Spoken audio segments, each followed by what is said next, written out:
The Duality Revolution, redefining Black womanhood through authenticity. Welcome to a space where perceptions are challenged, complexity is celebrated, and the multifaceted nature of Black womanhood is honored in all its glory. Recently, I had the extraordinary privilege of interviewing Lamon for the Pink Parachute Diaries podcast, a visionary whose work has fundamentally transformed how we perceive Black women's voices in our society. Lamon isn't just a voice. She's a force of nature who has dedicated her life to dismantling the confining boxes that have historically limited Black women's expression. Through her powerful advocacy for authenticity and creative self expression, she has created pathways for countless women to step fully into their truth. Her impact ripples through communities, transforming individual lives while simultaneously reshaping cultural narratives about what Black womanhood can and should look like. Have you ever been told you're too much, too strong, too soft, too loud, too quiet, too ambitious, too caring? The policing of Black women's behavior has become so normalized that many of us don't even recognize when we're contorting ourselves to fit impossible standards. For generations, Black women have been forced into these impossible boxes, expected to be strong but not intimidating, nurturing but not weak, ambitious but not threatening. These contradictions create a suffocating paradox where authenticity becomes a luxury many cannot afford. The emotional toll of this constant shapeshifting is immeasurable, yet rarely acknowledged. But what if I told you that embracing these supposed contradictions, this duality, is actually your superpower? When I spoke with Lamon, she emphasized something profound that stopped me in my tracks. She said, authenticity isn't just about being yourself, it's about being your whole self, even the parts society tells you to hide. This insight resonated deeply with me, especially as we explore how Black women navigate professional spaces while maintaining their full humanity. The truth is, we've been fed a dangerous myth that strength and nurturing exist on opposite ends of a spectrum. That to be taken seriously, Black women must choose be the unshakable pillar or the compassionate caretaker, never both.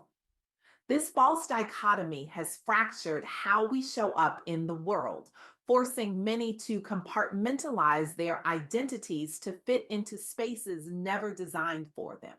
But the women I've had the honor of featuring on the Pink Parachute Diaries are shattering this myth every single day, reminding us that our complexity is not a liability, it's our greatest asset. Take Ashley Sims, whose work with Build in Tulsa demonstrates this duality in action. In a city with a complex racial history, the site of one of America's most devastating racial massacres, Ashley stands firmly in her conviction that Black Wall Street is not a history lesson, but a blueprint. This declaration isn't just powerful rhetoric, it's backed by remarkable action. With 20 years of experience spanning journalism and nonprofit leadership, Ashley has raised more than $16 million dollars for four different organizations. Since taking the helm at Build in Tulsa in 2022, she's grown a network of 400 entrepreneurs, facilitated over 10,000 hours of training and coaching, and invested $10.5 million dollars with underrepresented founders. These numbers reflect undeniable strength and business acumen. But what makes Ashley's work truly revolutionary is how she pairs this formidable leadership with deep nurturing. She doesn't just fund businesses, she creates comprehensive support systems. She doesn't just talk about entrepreneurship, she coaches, mentors, and champions Black founders through every stage of their journey. When I asked Lamon about Ashley's impact, she noted, this is what happens when we refuse to fragment ourselves. When we bring our whole selves to our work, We don't just change individual lives, we transform entire communities. This transformation extends beyond economic empowerment into creative expression, which brings me to another remarkable woman, Sakina Hoffler. As a multi talented writer and poet, Sakina navigates the competitive literary world while maintaining an authentic voice that addresses difficult social realities. Her poem, Grieve, Goddess Sings for the Black Sons of America, doesn't shy away from the raw pain of racial injustice, yet it also tenderly holds space for collective healing. Sakina's work has earned her prestigious recognition, including the 2024 NYC Forge Fellowship and the 2024 Analog Award for Emerging Black Voices. But what's most striking about her creative journey is her refusal to be pigeonholed. She moves fluidly between poetry, essays, and fiction, each medium becoming a different facet through which her complete voice shines. Creative expression isn't just about art. Lemon reflected during our conversation. It's about self definition. When Black women write our own stories, compose our own music, craft our own poetry, we reclaim the power to define ourselves on our own terms.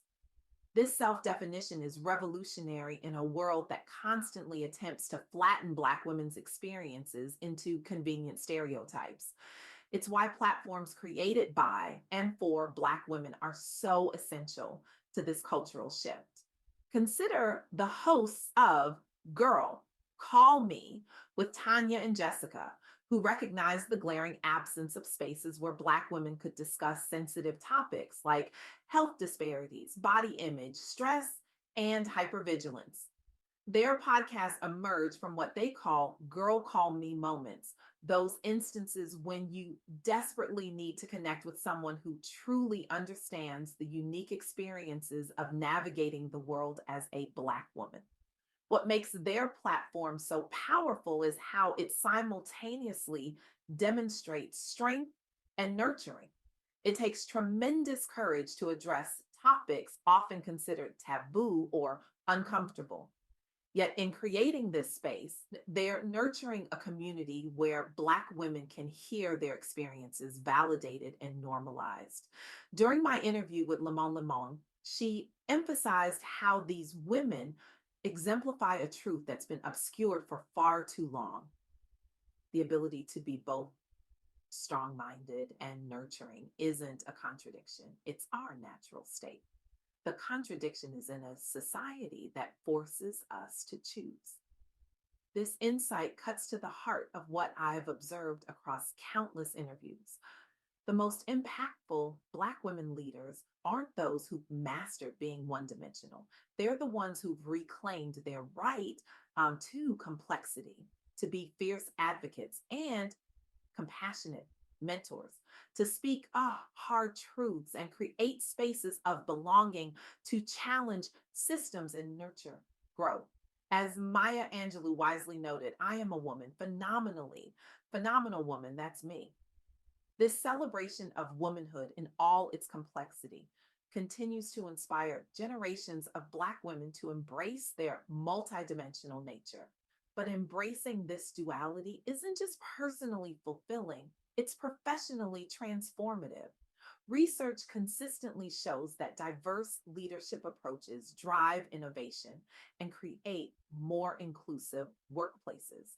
When Black women bring their full selves to professional spaces, everyone benefits from the richness of perspective that comes from navigating multiple identities and experiences.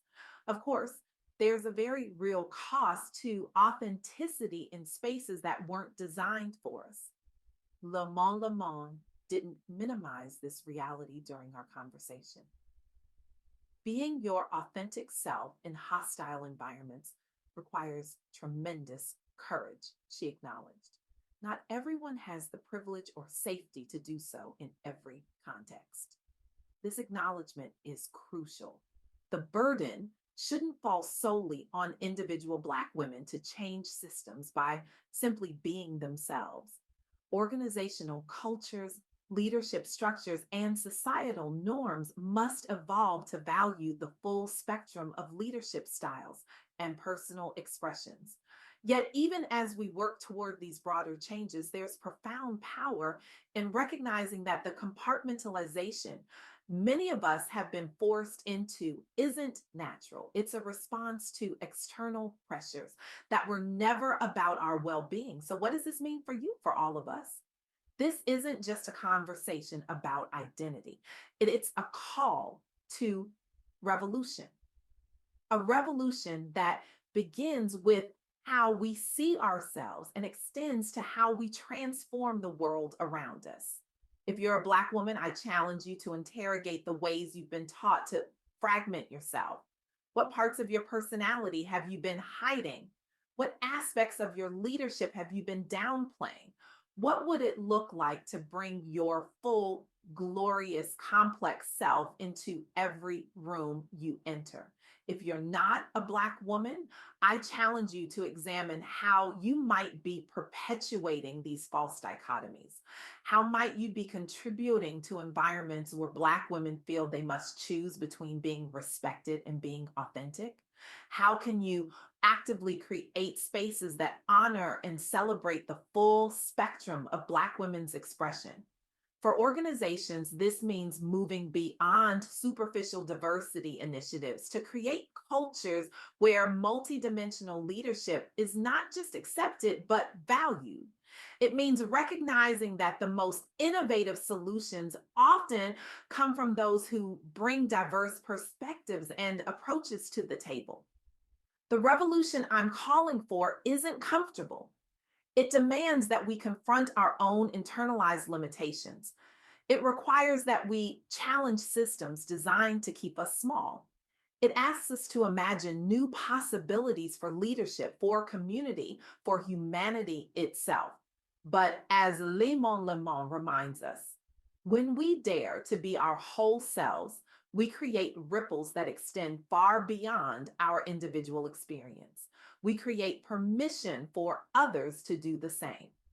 Imagine a world where Black women no longer feel compelled to choose between their strength and their tenderness, where their complexity is seen not as a contradiction, but as a source of power, where their leadership transforms organizations, communities, and systems precisely because it draws from the full spectrum of human experience.